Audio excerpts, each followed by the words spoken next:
तो चले आज का सेशन हम स्टार्ट करते हैं। ठीक है, तो आज का सेशन के हवाले से मैं आपको बताऊं कि आज हम क्या देखेंगे सेशन के अंदर।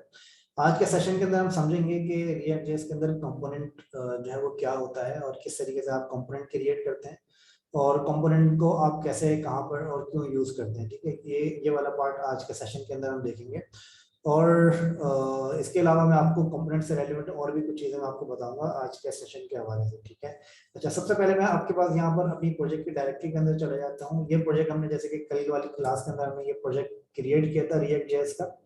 अच्छा, अगर आप में से किसी के पास किसी ने अगर कल वाला सेशन नहीं देखा है तो मैं आपको सजेस्ट करूंगा कि सबसे पहले आप लोग कल वाला सेशन आप लोग देख लीजिएगा ताकि आपको रिएक्ट जेएस के बारे में थोड़ा आइडिया हो जाए। ठीक है, अच्छा एनीवेज, अच्छा कल वाले सेशन के अंदर जैसे कि हमने देखा था कि हम किस तरीके से हम रिएक्ट जेएस का प्रोजेक्ट क्रिएट करते हैं। ठीक है, आज के सेशन के अंदर हम देखेंगे कि रिएक्ट जेएस के अंदर जो आपके कंपोनेंट्स होते हैं, कंपोनेंट्स क्या होते हैं।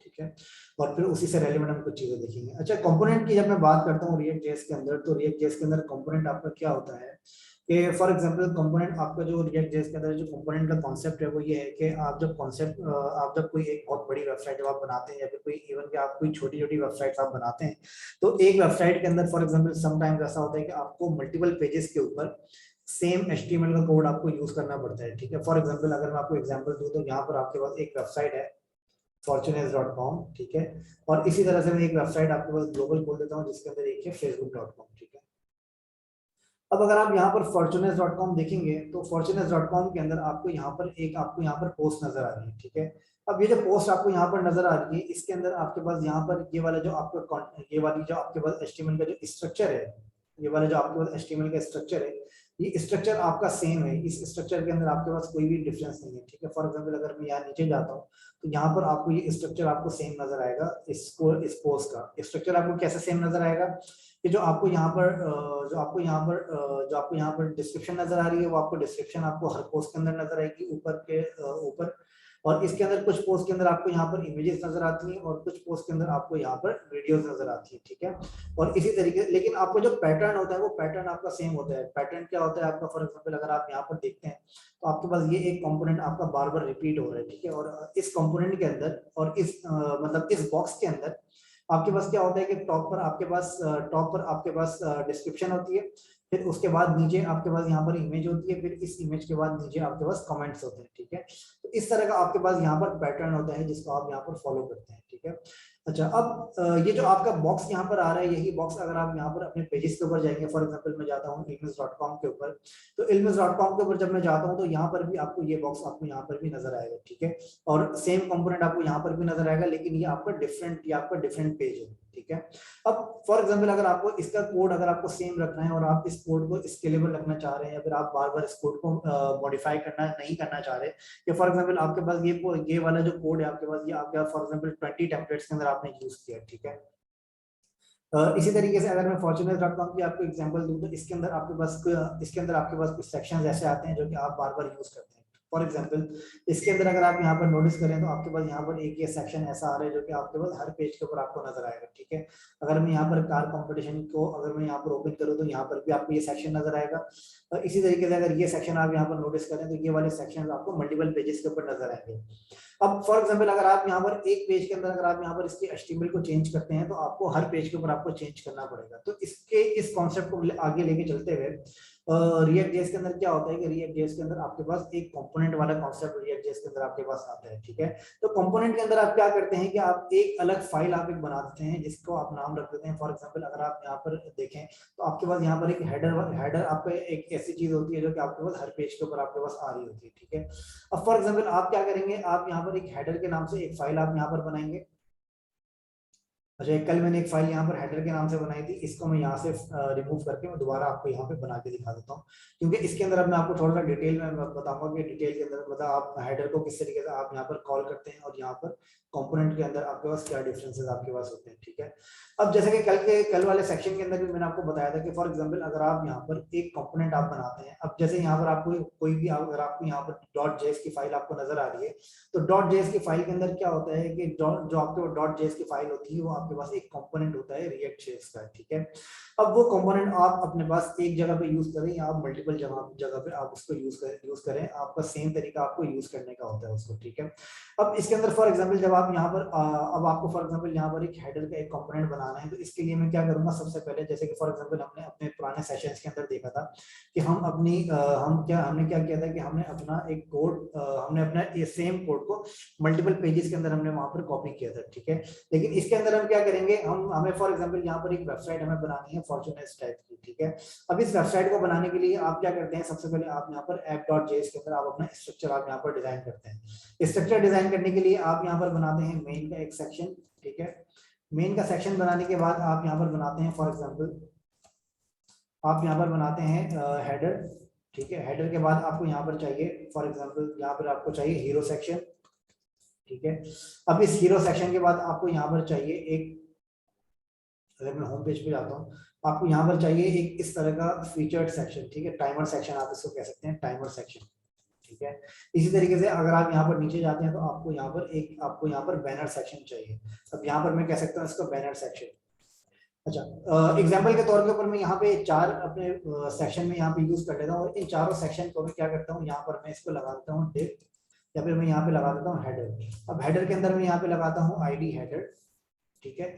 और आईडी हेडर करने के बाद मैं यहाँ पर लगा देता हूँ एक सेक्शन में यहाँ पे बना देता हूँ div, और यहाँ पर मैं इसको बता देता हूँ क्लास नेम, और क्लास नेम के अंदर मैं इसको बता देता हूँ फॉर एग्जाम्पल क्लास नेम मेरी है हेडर, ठीक है। इसी तरीके से मैं यहाँ पे बना देता हूँ टाइमर सेक्शन, ये मेरा आ गया टाइमर सेक्शन, और इसी तरीके से मेरा यहाँ पर आ गया बैनर सेक्शन, ठीक है। बैनर सेक्शन, और इसी तरीके से मैं यहाँ पर इसको बता देता हूँ कि ये मेरा क्या है, फॉर एग्जाम्पल ये मेरा है हेडर,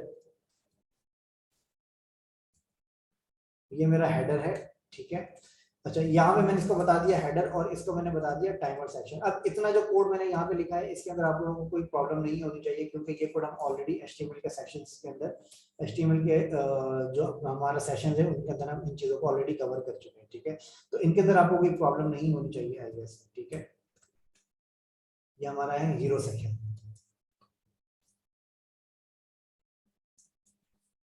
अच्छा, अगर आप लोगों ने HTML के सेशंस को नहीं देखा तो प्लीज उसको देख लें और उसकी थोड़ी सी प्रैक्टिस कर लें, ताकि आपको इसके बारे में आइडिया हो जाए। इसके अंदर जो आपको डिफरेंस नजर आएगा, वो डिफरेंस आपको ये नजर आएगा कि आपको यहाँ पर जो हमने यहाँ पर जो हमने क्लास यहाँ पर यूज करते हैं, हम यहाँ पर क्लास नेम यूज करते हैं रिएक्ट जेएस के अंदर, जबकि HTML के अंदर हम इसको यहाँ पर क्लास यूज करते हैं, ठीक है। तो ये आपको एक डिफरेंस यहाँ पर आपको नजर आएगा। अब फॉर एग्जांपल अगर मैं यहाँ पर इसको ओपन करके देखता हूँ अपने पास वेबसाइट को, फॉर एग्जांपल मैं यहाँ पर ओपन करता हूँ लोकल हॉस्ट 3000, तो यहाँ पर आपको ये चार सेक्शन अलग अलग नजर आ रहे हैं। एक आपको नजर आ रहा है हेडर, और एक आपको नजर आ रहा है हीरो सेक्शन, और इसके साथ साथ एक आपको नजर आ रहा है टाइमर सेक्शन, ठीक है। अब फॉर एग्जांपल अभी अगर आप यहाँ पर इसको, अगर आप यहाँ पर app.js के बजाय अगर आप यहाँ पर इसको कॉल करें होम को, ठीक है। मैं एक कंपोनेंट बना देता हूँ होम का, मैं यहाँ पर एक कंपोनेंट बना देता हूँ होम का। अच्छा, ये मैं क्या होता है ये मैं आपको भी बताता हूँ थोड़ी देर में,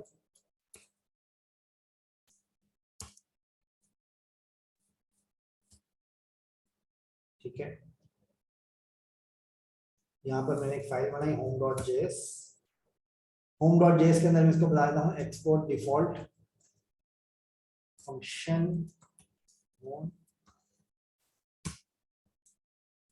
और ये जो कोड मैंने यहाँ पर लिखा है, इस पूरे कोड को मैं उठा के लेके चला जाता हूँ अपने पास होम के पेज के ऊपर, ठीक है, क्योंकि ये मेरा होम का पेज है। डिफ की मुझे जरूरत नहीं है, क्योंकि ऑलरेडी मैंने मेन लगाया हुआ है, ठीक है। अब यहाँ पर मैंने क्या किया, अब मैंने यहाँ पर अपने होम को मैंने यहाँ पर कॉल कर लिया, ठीक है। अब अगर आपको यहाँ पर नजर आएगा, अब अगर आपको यहाँ पर होम का पेज आपको यहाँ पर नजर आएगा, ठीक है। अब मैंने यहाँ पर क्या किया, सिंपल मैंने होम को यहाँ पर कॉल किया। अब जैसे कि फॉर एग्जांपल आप यहाँ पर आप यहाँ पर होम का आप पेज यहाँ पर देख लें, ठीक है। अब ये जो आपके पास यहाँ पर होम का पेज आ रहा है, अब फॉर एग्जांपल अगर आपको यहाँ पर इसी तरह का अगर आपको यहाँ पर अबाउट का पेज अगर आपको बनाना है, तो अबाउट का पेज बनाने के लिए आप क्या करेंगे, अबाउट का पेज बनाने के लिए आप सिंपली यहाँ पर अबाउट का पेज बनाएंगे, और आप यहाँ पर क्या करेंगे, अपना कंपोनेंट आप यहाँ पर चेंज कर देंगे, about.js अबाउट, और यहाँ पर भी मैं कर देता हूँ अबाउट, ठीक है। इसी तरीके से मैं यहाँ पर भी कॉल कर लूंगा, फॉर एग्जाम्पल यहाँ पर मैं कॉल करता हूँ होम,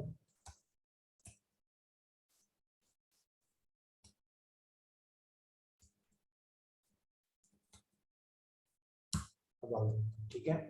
अच्छा, अब आपको यहाँ पर दो अलग अलग सेक्शन नजर आ रहे हैं, एक आपको नजर आ रहा है हेडर और एक आपको नजर आ रहा है ये वाला हेडर, ठीक है। इसके अंदर मैं एक HR क्रिएट कर देता हूँ, ठीक है। अब आपको ये दोनों दोनों पेजेस आपको एक ही पेज के ऊपर नजर आ रहे हैं, ठीक है। अब ये मैंने आपको सिर्फ समझाने के लिए मैंने यहाँ पर लगाया है।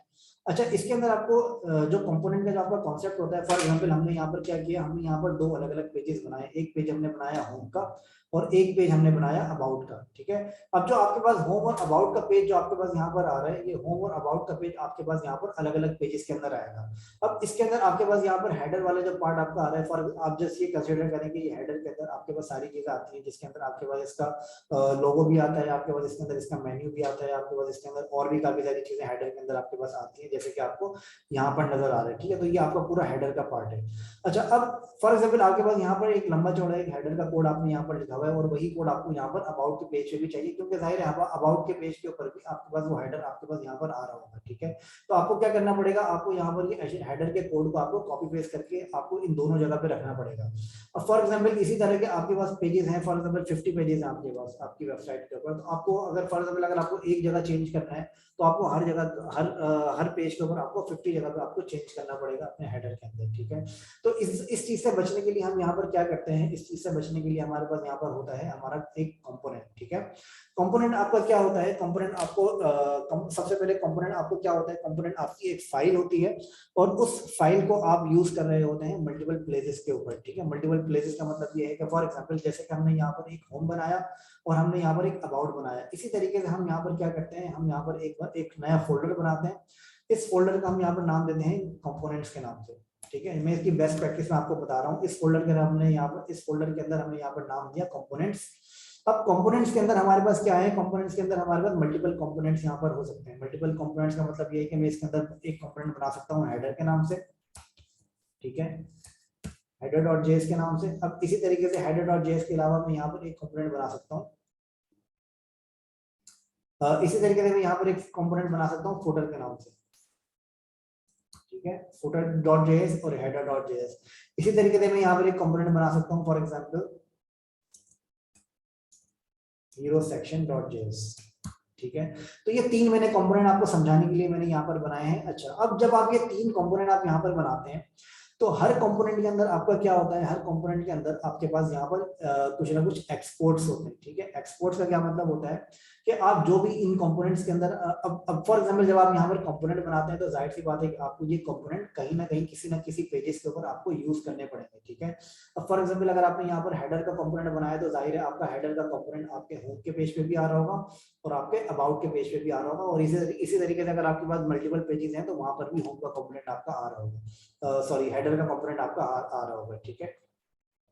अच्छा, तो इसके लिए आप क्या करते हैं, इसके लिए आप यहाँ पर आपको यहाँ पर जाहिर है आपको अपना कंपोनेंट यहाँ पर इंपोर्ट करना पड़ेगा जहां पर भी आपको अपना कंपोनेंट यूज करना है, ठीक है। तो इंपोर्ट करने के लिए जैसे कि मैंने आपको कल के सेशन के अंदर बताया था, सेशन के अंदर हम बताया था कि इंपोर्ट करने के लिए आपको यहाँ से एक्सपोर्ट करना जरूरी होता है, अदरवाइज अगर आप यहाँ से एक्सपोर्ट नहीं करेंगे तो आप इंपोर्ट भी नहीं कर सकते, ठीक है। तो सबसे पहले मैं यहाँ पे क्या करता हूँ, मैं यहाँ पर करता हूँ एक्सपोर्ट डिफॉल्ट और यहाँ पर मैं बता देता हूँ हेडर, ठीक है। डिफॉल्ट के बाद मैं बताऊंगा फंक्शन और फंक्शन के अंदर मैं बताऊंगा मेरे कंपोनेंट का नाम क्या है, ठीक है। कंपोनेंट का नाम है मेरा फॉर एग्जांपल हेडर, ठीक है। एक बात ध्यान में रखिएगा कि जो आपका ये कंपोनेंट का नाम होता है ये आपका हमेशा फर्स्ट लेटर आपका इसका कैपिटल होता है और इसके अंदर आप कोई स्पेस वगैरह यूज नहीं कर सकते, ठीक है। तो ये बात अपने ध्यान में रखिएगा, इसके अंदर आप स्पेस भी यूज नहीं कर सकते और आप डैश भी यूज नहीं कर सकते, ठीक है। तो इसके अंदर आपको क्या करना पड़ेगा, इसके अंदर आप या तो आप अंडरस्कोर यूज कर लें या फिर आप यहाँ पर कैमल केस आप यहाँ पर यूज कर लें, जो कि इसकी बेस्ट प्रैक्टिस होती है, ठीक है। तो आपको ये ध्यान में रखना पड़ेगा कि जो भी आप यहाँ पर कंपोनेंट का नाम आप यहाँ पढ़ते हैं, आप यहाँ पर या तो कैमल केस आप यहाँ पर यूज करें या फिर आप यहाँ पर अंडरस्कोर आप यहाँ पर यूज करें, लेकिन बेस्ट प्रैक्टिस जो इसकी होती है वो होती है कैमल केस, ठीक है। कैमल केस आपका क्या होता है, कैमल केस आपका होता है इस तरह का फॉर्मेट, ठीक है, जिसके अंदर आपके पास कोई स्पेस वगैरह नहीं होता, लेकिन ये कि आपको सेपरेट करने के लिए आपको यहाँ पर अपना जो नेक्स्ट वर्ड है उसका आपको कैपिटल रखना पड़ता है, जो कि आपका कैमल केस कहलाता है, ठीक है।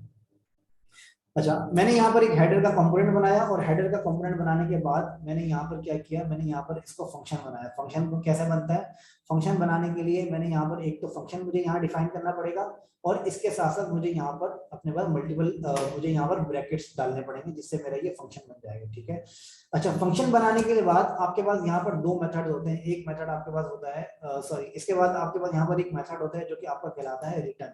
ठीक है, अब रिटर्न क्या करना है, फॉर एग्जाम्पल जब आप यहाँ पर इस कंपोनेंट को जब आप कॉल करेंगे, अच्छा जब आप इस कंपोनेंट को कहीं ना कहीं कॉल करेंगे तो वहां पर आपको क्या डिस्प्ले करना है, तो वो चीज आप यहाँ पर करते हैं रिटर्न के अंदर। ठीक है, रिटर्न के अंदर, रिटर्न का मतलब ये होता है कि आपको क्या, यहाँ से आपको क्या चीज भिजवानी है वहां पे।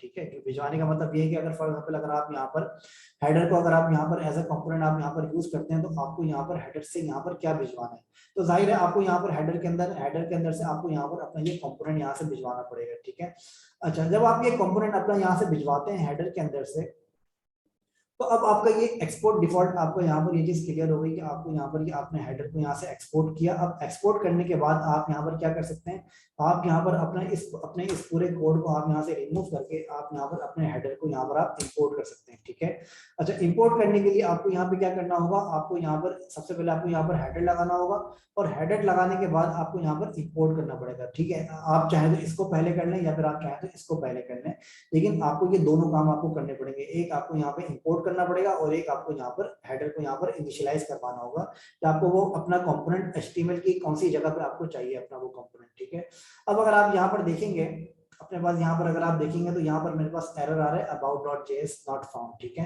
ये एरर मेरे पास क्यों आ रहा है, मैं यहाँ पे इसको देख लेता हूँ कि ये एरर मेरे पास क्यों आ रहा है। You attempted to import header which falls outside of the src directory. ठीक है, इस वजह से मेरे पास ये एरर आ रहा है। अच्छा मैं इसको क्या करता हूँ, ओके about.js को मैं यहाँ से हटा देता हूँ और मैं यहाँ से कॉल करता हूँ इसको कंपोनेंट को। ठीक है, कंपोनेंट को मैं कॉल करूंगा अबाउट होम के पेज पे हेडर। ठीक है, हेडर का मैंने यहाँ पे कॉल किया। अच्छा अब ये मुझे एरर दे रहा है होम पेज के ऊपर। ठीक है, होम पेज के ऊपर ये मुझे एरर क्यों दे रहा है, क्योंकि ये मैंने कॉल किया है एसआरसी की डायरेक्टरी के बाहर से। ठीक है, इस वजह से ये मुझे एरर दे रहा है। अगर मैं कंपोनेंट्स की डायरेक्टरी को अगर मैं एसआरसी के अंदर में यहाँ पर मूव कर दूंगा तो आपको यहाँ पर नजर आएगा कि हमारा जो एरर है वो हमारा यहाँ पर फाइनली रिजॉल्व हो गया। अब इसके अंदर आपको यहाँ पर हेडर आपको यहाँ पर नजर आ रहा है, लेकिन आपको हेडर यहाँ पर नजर नहीं आ रहा। ठीक है, तो इसके अंदर आपको एक चीज और ये देखनी है कि जो आप कंपोनेंट की डायरेक्टरी आप बनाते हैं वो आप एसआरसी की डायरेक्टरी के अंदर बनाएं, आप इसके बाहर नहीं बनाए। ठीक है, एसआरसी की डायरेक्टरी के बाहर आप बना सकते हैं, लेकिन वो आप अगर कोई और फ्रेमवर्क अगर आप यूज करें जैसे नेक्स्ट.जेएस वगैरह यूज करें तो वो मैं आपको बाद में बताऊंगा कि वो क्यों यूज होता है। ठीक है, तो फिलहाल मैं आपको सिर्फ इतना बता रहा हूँ कि जो आपके कंपोनेंट्स होते हैं वो आपकी एसआरसी की डायरेक्टरी के अंदर आप यहाँ पर कंपोनेंट्स बनाएं और ये कंपोनेंट्स बनाने के बाद आप यहाँ पर अपने हेडर फुटर और हीरो सेक्शन जो भी आपको कंपोनेंट बनाने हैं वो कंपोनेंट आप यहाँ पर बनाएं और वो बनाने के बाद आप यहाँ पर इस तरीके से अपने कंपोनेंट को कॉल कर सकते हैं किसी भी आप अपने कंपोनेंट के अंदर। ठीक है, अब आप चाहें तो आप अबाउट के पेज पे आप इसको कॉल कर लें अपने पास हेडर को। ठीक है, अच्छा अबाउट के पेज पे भी कॉल करने के लिए आपको क्या करना पड़ेगा, आपको सबसे पहले आपको आप किसी भी कंपोनेंट को कहीं पर भी आप यूज करेंगे तो उसको यूज करने के लिए आपको यहाँ पर इंपोर्ट करना पड़ेगा। इंपोर्ट करेंगे तो आप यहाँ पर इस तरीके से आप इंपोर्ट करेंगे। ठीक है, कंपोनेंट्स और हेडर। ठीक है, इस तरीके से आप यहाँ पर इंपोर्ट करेंगे अपने हेडर को, जो कि अब आपको यहाँ पर होम के कंपोनेंट होम में भी आपको नजर आ रहा है और आपको यहाँ पे अबाउट में भी नजर आ रहा है। मैं इसको यहाँ पर एक एग्जांपल के तौर पे मैं यहाँ पे अलग अलग इसको सेपरेट डाल देता हूँ।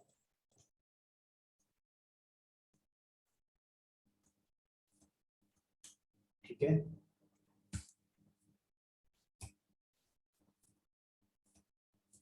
यहाँ पर मैं करता हूँ इसको अबाउट पेज और इसी तरीके से मैं यहाँ पर इसको कर देता हूँ हेडर होम पेज। ठीक है, इसी तरीके से मैं यहाँ पे कर देता हूँ होम पेज। ठीक है, अब आपको यहाँ पे होम पेज नजर आ रहा है और आपको यहाँ पर अबाउट पेज नजर आ रहा है। ठीक है, अच्छा अब इसके अंदर फॉर एग्जांपल हमने यहाँ पर दोनों जगह हमने हेडर लगा दिया। ठीक है, अब फॉर एग्जांपल अगर हम यहाँ पर एक फाइल के अंदर अगर हम चेंज करेंगे सिर्फ हेडर के अंदर तो आपको यहाँ पर इन दोनों कंपोनेंट के अंदर आपको यहाँ पर चेंज नजर आएगा। ये दोनों कंपोनेंट हमारे सेपरेट कंपोनेंट है, ये ध्यान में रखिएगा। एक हमारा ये होम का कंपोनेंट है और एक हमारा अबाउट का कंपोनेंट है। ठीक है, जिसको हमने एक ही पेज के ऊपर कॉल किया हुआ है। अच्छा, ये अलग अलग पेजेस पे कैसे कॉल होते हैं, इसके अंदर आप राउटिंग कैसे करते हैं। फॉर एग्जांपल आप किसी पे क्लिक करके आप अबाउट के पेज पे जाएंगे, अबाउट के पेज से क्लिक करके आप होम पेज पे जाएंगे, वो चीज कैसे करते हैं उसके बारे में मैं आपको नेक्स्ट सेशन के अंदर मैं बताऊंगा, ठीक है। उसको आप कहते हैं राउटर कहते हैं, आप इसके अंदर राउट्स आपको बनाने पड़ते हैं, उसको बहुत ईजी होता है, वो इतना ज्यादा कॉम्प्लेक्स नहीं होता। तो ये कि अगर आप इसकी प्रॉपर्ली प्रैक्टिस करेंगे तो आपको वो चीज आसानी से समझ में आ जाएगी। अच्छा, अब मैं आपको बता रहा था कि हमारे पास यहाँ पर एक फाइल है हेडर के नाम से, और अगर यहाँ पर मुझे एक और यहाँ पर ऐड करना है, फॉर एग्जांपल यहाँ पर मुझे ऐड करना है क्लास नेम। क्लास नेम में मुझे ऐड करना है कंपनी नेम, ठीक है। कंपनी नेम में ऐड कर देता हूँ elvis.com, या फिर यहाँ पर मैं ऐड कर देता हूँ thenextweb.com, ठीक है। अच्छा, ये मैंने यहाँ पर कंपनी नेम ऐड किया एक डिफ के अंदर, और इसके अंदर अब अगर आप यहाँ पर देखेंगे तो ये दोनों कंपोनेंट के अंदर आपको कंपनी नेम यहाँ पर नजर आ जाएगा, जबकि हमने यहाँ पर सिर्फ एक कंपोनेंट के अंदर ऐड किया, ठीक है। अब फॉर एग्जांपल अगर यहाँ पर अगर आप 50 पेजेस के अंदर अगर आपने हेडर यूज किया हुआ है, तो आप हेडर के अंदर आप आसानी से आप यहाँ पर चेंजेस कर सकते हैं। तो आपके 50 कंपोनेंट्स के अंदर वो ऑटोमेटिकली वो चेंजेस आपकी अपडेट हो जाएंगी, क्योंकि आपने यहाँ पर उन चेंजेस को आपने यहाँ पर हार्ड कोड नहीं किया, आपने यहाँ पर इस कंपोनेंट को आपने यहाँ पर यूज किया है अपने पेजेस के अंदर, ठीक है। अब फॉर एग्जांपल अगर मैं होम पेज से अगर मैं इसको यहाँ पर हटा के अगर मैं यहाँ पर कुछ इस तरह से लिख देता हूँ, तो अब आपको यहाँ पर अब आप अगर यहाँ पर इसको रिफ्रेश करेंगे, अब अगर आप यहाँ पर इसको रिफ्रेश करेंगे तो आपको यहाँ पर अपना हेडर यहाँ पर आपको नजर नहीं आएगा, ठीक है। तो इस वजह से मैं आपको ये बता रहा हूँ कि हमने यहाँ पर हेडर को हमने यहाँ पर इंपोर्ट किया है। तो इसको इंपोर्ट करने से आपको क्या होता है कि इसको इंपोर्ट करने से आप यहाँ पर अपने पास मल्टीपल कंपोनेंट्स के अंदर आप इस सेम फाइल को आप यूज कर सकते हैं, ठीक है। ये क्लियर है, इसके अंदर किसी को कोई क्वेश्चन, किसी को कोई कंफ्यूजन तो नहीं है।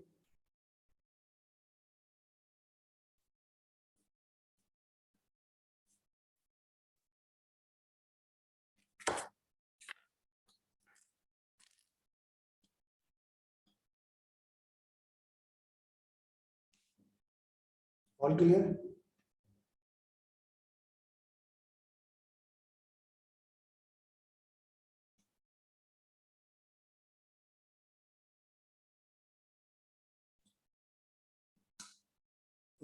जावास्क्रिप्ट पूरी कब होगी यार, जावास्क्रिप्ट तो बहुत बड़ी होती है, रिएक्ट जेएस के अंदर अभी काफी सारी चीजें हैं।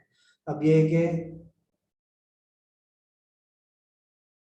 जी ये चीजें अब साथ साथ चलेंगी, जैसे जावास्क्रिप्ट, एचटीएमएल और आपकी सीएसएस, ठीक है। ये तीनों चीजें आपकी साथ साथ चलेंगी।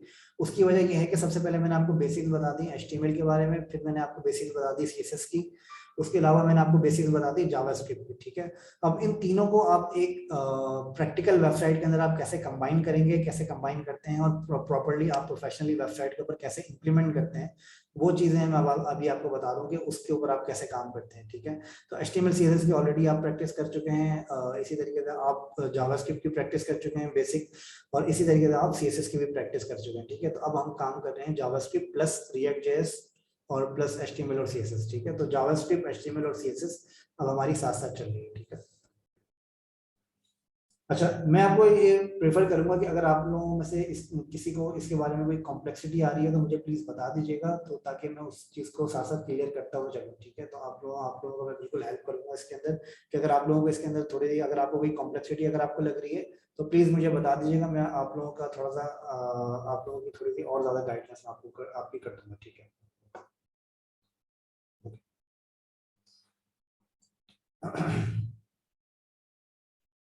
अच्छा, ये क्लियर है आप लोगों को। Okay, nice. अच्छा, अब इसके अंदर मैं आपको एक चीज और ये बताऊं कि फॉर एग्जांपल,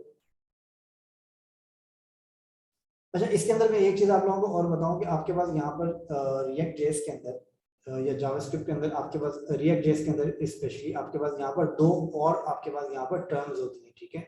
एक मैंने आपको कंपोनेंट के बारे में बता दिया, ठीक है।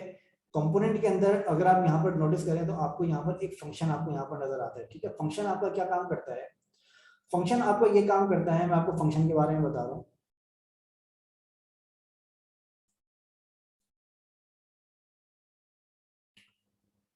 जी, ये आपने भेजा है मुझे, ये है आपका HTML CSS फुल कोर्स, ठीक है। जी, कुछ पूछना चाह रहे हैं आप इसके अंदर।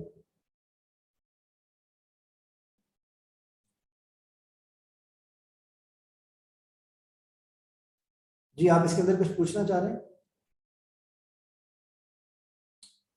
इसके अंदर देखें HTML CSS के जो भी आने वाले दिनों में जो सेक्शंस होंगे ना, जो आने वाले दिनों में जो सेशंस होंगे, HTML CSS के जावास्क्रिप्ट के साथ, तो वो भी आपके पास उस प्लेलिस्ट के अंदर आपको वहां पर नजर आएंगे, ठीक है।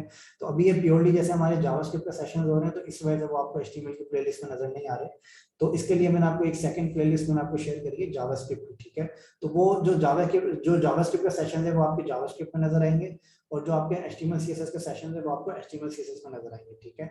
अब इसी तरीके से आपके पास आपको वहां पर जो अभी हमारे आने वाले दिनों में जो हम HTML CSS को जो एडवांस लेवल के ऊपर जो वेबसाइट को इंप्लीमेंट करेंगे, तो आपके वहां पर HTML के सेशंस भी आपके पास वहां पर अपडेटेड आपको नजर आएंगे, ठीक है।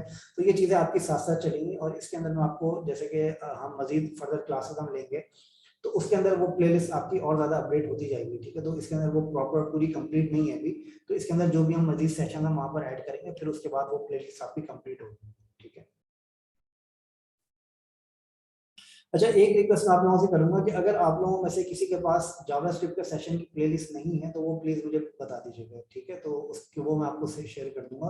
तो लेकिन ये है कि अगर आप में से अगर आप में से कोई ऐसे स्टूडेंट है जो कि डायरेक्टली जावास्क्रिप्ट में ज्वाइन किया है, तो उनको मैं ये सजेस्ट करूंगा कि वो सबसे पहले HTML CSS का सेशन कंप्लीट करें। अगर उसकी प्लेलिस्ट नहीं है HTML CSS की, तो वो आप प्लीज मुझसे मांग लें, वो मैं आपको शेयर कर दूंगा, ठीक है। तो पहले HTML CSS कंप्लीट करें, उसके बाद जावास्क्रिप्ट के ऊपर आप आइएगा, अदरवाइज आपको जावास्क्रिप्ट नहीं समझ में आएगी। ओके, अच्छा, अब इसके अंदर मैं आपको बता रहा था फंक्शंस के बारे में। फंक्शंस आपके बहुत ज्यादा हेल्पफुल होते हैं, और एक फंक्शन आपके पास मल्टीपल फाइल्स के अंदर आप यूज करते हैं, ठीक है। मतलब एक फंक्शन आप यहाँ पर एक फंक्शन को आप मल्टीपल टाइम्स आप यहाँ पर यूज करते हैं, ठीक है। अब फॉर एग्जांपल आपके पास, मैं आपको सिनेरियो एक देता हूँ। फॉर एग्जांपल आपने एक कोड लिखा है, उस कोड के अंदर आप क्या करते हैं, उस कोड के अंदर आपको एक यूजर्स की लिस्ट आपको चाहिए होती है, ठीक है। फॉर एग्जांपल आपने एक कोड लिखा, मैं अगर आपको यहाँ पर डिफाइन करके बताऊं कुछ फंक्शंस,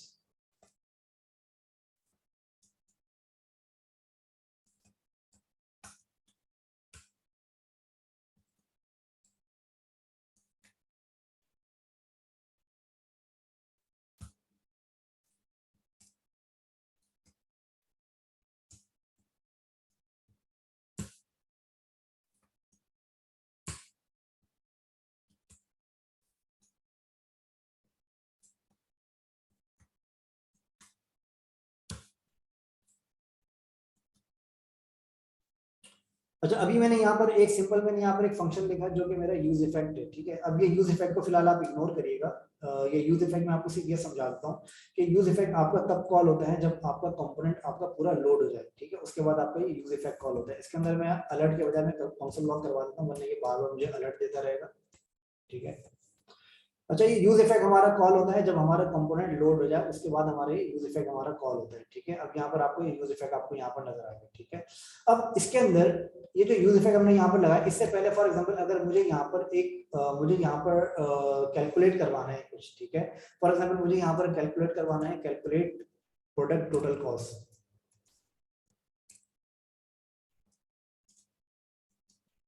ठीक है। अब कैलकुलेट प्रोडक्ट टोटल कॉस्ट जो आपके पास मैंने यहाँ पर लगाया है, ये फॉर एग्जांपल मैं यहाँ पर इसको एक फंक्शन बनाता हूँ, ठीक है। इसको मैं एक एरो फंक्शन बनाता हूँ। इसके बारे में आपको डिटेल में बताऊंगा कि ये एरो फंक्शंस क्या होते हैं। अभी फिलहाल आप इसको इग्नोर करिएगा, अभी मैं आपको सिर्फ ये बता रहा हूँ कि फंक्शन जो आपके होते हैं वो क्या फंक्शंस एक्चुअली क्या होते हैं, ठीक है। ये फंक्शन की क्या टाइप्स होती है, ये मैं आपको बाद में बताऊंगा कि फंक्शन की कौन कौन सी टाइप्स होती है, ठीक है। सबसे पहले आप फंक्शन का जो कॉन्सेप्ट है उसको आप समझ लें कि फंक्शन का कॉन्सेप्ट क्या है। मैं थोड़ा सा ये आपको डिटेल में इसलिए बता रहा हूँ क्योंकि जो आपके पास लेंथी प्रोजेक्ट्स होते हैं, जो आपके पास प्रोफेशनली जब आप काम कर रहे होते हैं, तो ये फंक्शन आपके बहुत ज्यादा यूज में आ रहे होते हैं, ठीक है। अच्छा, अब इसके अंदर फॉर एग्जांपल मेरे पास यहाँ पर एक फंक्शन मैंने यहाँ पर बनाया है, कैलकुलेट प्रोडक्ट टोटल प्राइस। इसके अंदर मैं क्या करता हूँ, यहाँ पर मैं एक वेरिएबल बनाता हूँ। ये वेरिएबल मैंने आपको ऑलरेडी जावास्क्रिप्ट के अंदर मैंने बताया, मैं यहाँ पर मैं इसका बताता हूँ प्रोडक्ट प्राइस, ठीक है। प्रोडक्ट प्राइस फॉर एग्जांपल मेरा है 400, और इसके अलावा मैं यहाँ पर बताता हूँ टैक्स, टैक्स मेरा है फॉर एग्जांपल 100, और इसके अलावा मेरा है शिपिंग कॉस्ट, शिपिंग कॉस्ट मेरी है 150, ठीक है। अच्छा, ये मैंने यहाँ पर 3 वेरिएबल्स यहाँ पर बनाए, प्रोडक्ट प्राइस, टैक्स और शॉपिंग कॉस्ट, ठीक है। ये वेरिएबल्स के बारे में मैंने आपको ऑलरेडी बताया हुआ है। अगर आप में से किसी को इन वेरिएबल्स के बारे में नहीं पता कि कॉन्स्ट क्या होता है, तो प्लीज मेरे जावास्क्रिप्ट के पुराने सेशन को देख लीजिएगा, उसके अंदर आपको आइडिया हो जाएगा कि कॉन्स्ट क्या होता है, ठीक है। अच्छा, सेम जावास्क्रिप्ट में वेरिएबल्स हैं जो कि हम यहाँ पर यूज कर रहे हैं। अच्छा, यहाँ पर मैंने एक वेरिएबल बनाया है प्रोडक्ट प्राइस, और यहाँ पर एक वेरिएबल बनाया है टैक्स, और यहाँ पर मैंने एक वेरिएबल बनाया है शिपिंग कॉस्ट, ठीक है। अब फॉर एग्जाम्पल मुझे यहाँ पर कंसोल करवाना है, मुझे यहाँ पर कंसोल करवाना है इसका टोटल। टोटल मेरा क्या होगा, टोटल मेरा होगा फॉर एग्जांपल टोटल प्राइस मेरा होगा product price plus tax plus shipping cost, ठीक है, ये मेरा टोटल प्राइस होगा। अच्छा, अब इसको फॉर एग्जांपल अगर मुझे यहाँ पर अलर्ट करवाना है, इसको मैं यहाँ पे अलर्ट करवा देता हूँ, ठीक है। यहाँ पर मैंने इसको सिंपल अलर्ट करवाया टोटल प्राइस को।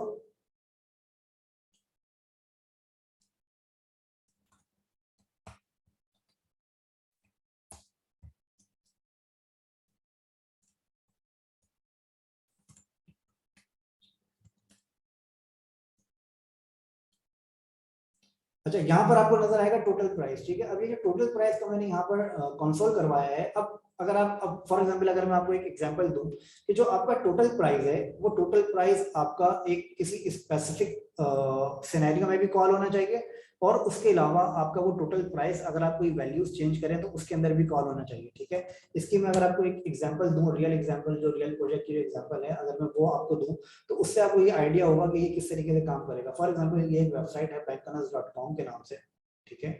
अब ये जो वेबसाइट है bankanas.com के नाम से, इस वेबसाइट के अंदर एक कैलकुलेटर बना हुआ है जो कि मैं आपको दिखाता हूँ, ठीक है।